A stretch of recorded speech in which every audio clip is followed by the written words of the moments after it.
Sometimes, for an autistic child like Elizabeth, Turn, paddle. cheered on here by her Come father, on, turn, turn, turn. You can do it, you can do it, you can do it. Good, good. sometimes there are small victories, Excellent, excellent. and the Elizabeth. demons of autism loosen their grip. Too often, though, for Elizabeth, there are other moments of seemingly impenetrable darkness and frustration. It's okay. It's okay. Easy. Easy. Unable to speak, Elizabeth communicates now by finding letters on a letterboard or typing into a keyboard.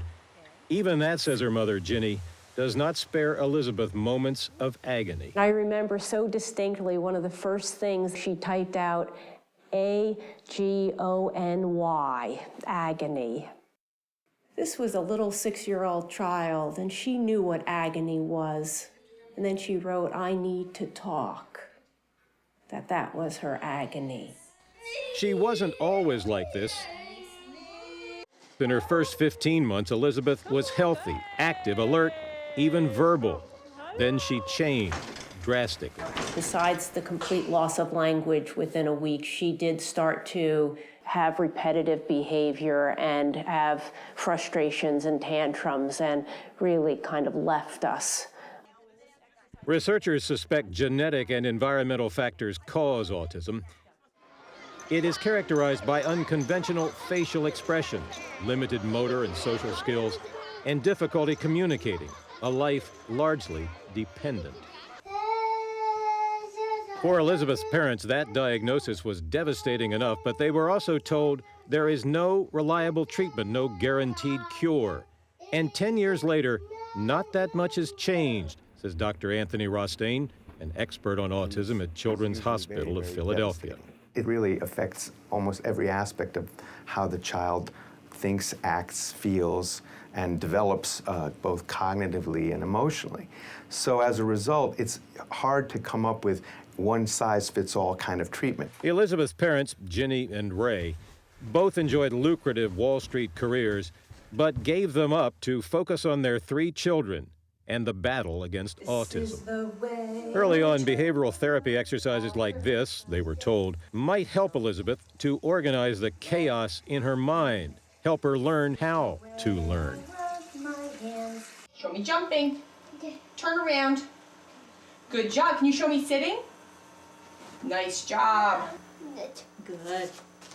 Since she was 3 years old, her school district has paid a full-time professional aide to help Elizabeth academically. Right. This is what a respected speech therapist believed might help loosen Elizabeth's tongue. It turned out to be more fun than effective. Elizabeth! There have also been years of special diets and vitamin supplements and homeopathic drops costing hundreds of dollars every month. There you go. A $20,000 hyperbaric chamber, which pumps extra oxygen into her brain for an hour every day. Here we go. Even unproven therapies like these prism lenses, which distort Elizabeth's vision in hopes of reordering the way her brain processes information. There you go. Are you convinced that this has benefits? I believe that this has helped other children. Help, can you say? Help. And several times, Elizabeth's mother has taken her cross-country, seeking healing in prayer services. We've used educational interventions, medical interventions, why not spiritual interventions?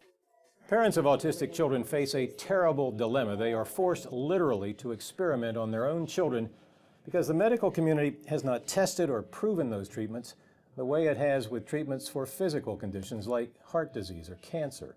We're at very, very, very early stages of understanding how medications might improve functioning. You don't fault a parent for trying everything conceivable. I don't, because if I had a child who wasn't responding to the treatments that were prescribed by the doctor, I might very well take that child to someone else and someone else and someone else.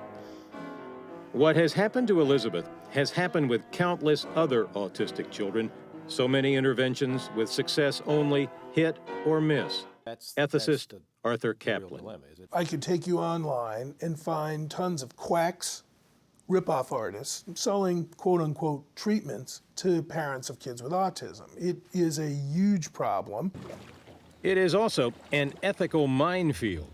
Does society have the responsibility, and can it afford, to help autistic children who lack the resources lavished on Elizabeth? If so, should that task fall, as it mostly now does, on local public schools? You can't do it that way. Obviously, different school districts have different amounts of money. We need a national policy to divvy up resources to autistic kids, not the school board budget. That makes no sense at all. You're determined to touch that J, right? One intervention which has worked well for Elizabeth began 5 years ago in Austin, Texas, with language therapist Soma Mukhopadhyay, who taught Elizabeth to use the letterboard. Then, a stunning turn in Elizabeth's life. At the urging of her personal education aide, Terry Bird, Elizabeth began writing powerful, often deeply personal poetry, turning some of her frustration into inspiration. And for the first time, those around Elizabeth discovered her inner voice. For example, "It's not easy, you see. It's very hard being me. There is so much going on in my mind all of the time." Why do you write poems? F E E L I N G. Feeling. Or feeling. Your feelings. That's why you write poems. Elizabeth is, says her mother, a very spiritual child, and some of her poems are religious. It does not matter who you are. It does not matter if you stray far. God is always there for you.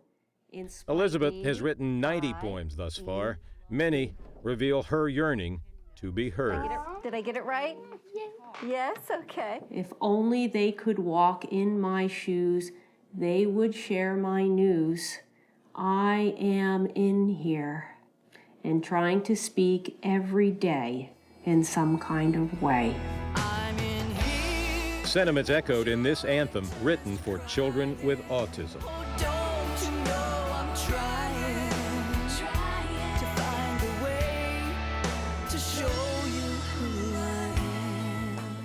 Good morning, Elizabeth. Because she can communicate, Elizabeth, accompanied by Terry, also attends a mainstream public school where she excels, especially in math.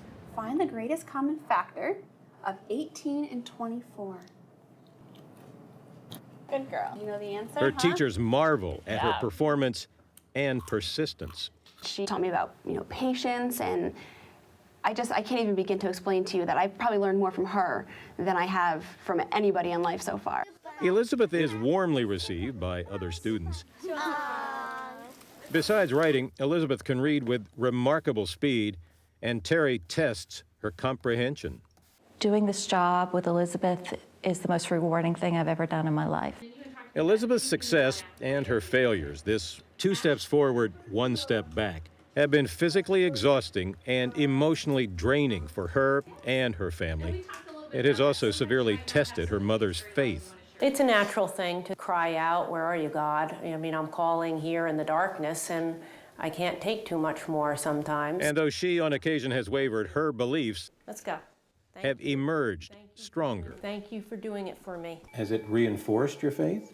Absolutely. There are times when I know that we are being blessed on the right path here, and that I'll pray about it and we'll move forward. Let's do our big voice. Ready? Whether Elizabeth will eventually speak is at best a long shot. She may, her mother concedes, always need assistance, which is why in this household, success is measured one day, one small victory at a time. I want to be able to say, I have done everything to make my little girl talk. How can I hear her say, I'm in agony because I can't speak, and not try something? The data may say only 1%, but if that 1% is Elizabeth, that's all I need. And she wants us to keep trying. Say, apple tree. Apple. Apple. Apple. See the world through my eyes for just a moment in time. I'm in here. To keep trying. That is what her mother has learned. Oh, don't you know I'm trying That is the message of Elizabeth. to show For Religion and Ethics Newsweekly, this is Bob Fall in northern New Jersey.